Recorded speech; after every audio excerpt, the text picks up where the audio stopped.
For most of us, 2 degrees Celsius is a tiny difference in temperature, not even enough to make you crack a window.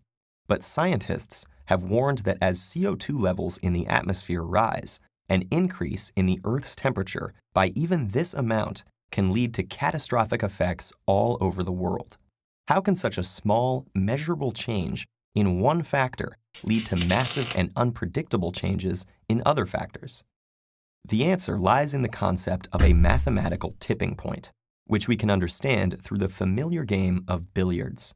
The basic rule of billiard motion is that a ball will go straight until it hits a wall, then bounce off at an angle equal to its incoming angle. For simplicity's sake, we'll assume that there is no friction, so balls can keep moving indefinitely. And to simplify the situation further, let's look at what happens with only one ball on a perfectly circular table. As the ball is struck and begins to move according to the rules, it follows a neat star-shaped pattern. If we start the ball at different locations or strike it at different angles, some details of the pattern change, but its overall form remains the same.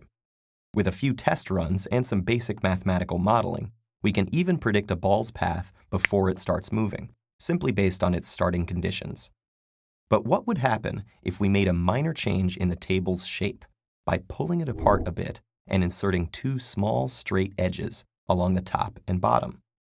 We can see that as the ball bounces off the flat sides, it begins to move all over the table. The ball is still obeying the same rules of billiard motion, but the resulting movement no longer follows any recognizable pattern. With only a small change to the constraints under which the system operates, we have shifted the billiard motion from behaving in a stable and predictable fashion to fluctuating wildly, thus creating what mathematicians call chaotic motion. Inserting the straight edges into the table acts as a tipping point, switching the system's behavior from one type of behavior, regular, to another type of behavior, chaotic. So what implications does this simple example have for the much more complicated reality of the Earth's climate? We can think of the shape of the table as being analogous to the CO2 level and Earth's average temperature, constraints that impact the system's performance in the form of the ball's motion or the climate's behavior. During the past 10,000 years, the fairly constant CO2 atmospheric concentration of 270 parts per million kept the climate within a self-stabilizing pattern, fairly regular and hospitable to human life.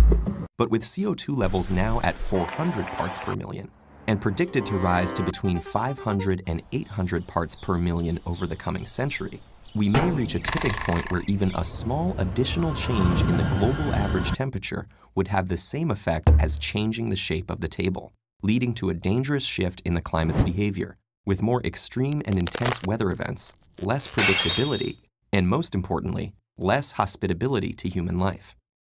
The hypothetical models that mathematicians study in detail may not always look like actual situations, but they can provide a framework and a way of thinking that can be applied to help understand the more complex problems of the real world. In this case, understanding how slight changes in the constraints impacting a system can have massive impacts gives us a greater appreciation for predicting the dangers that we cannot immediately perceive with our own senses. Because once the results do become visible, it may already be too late.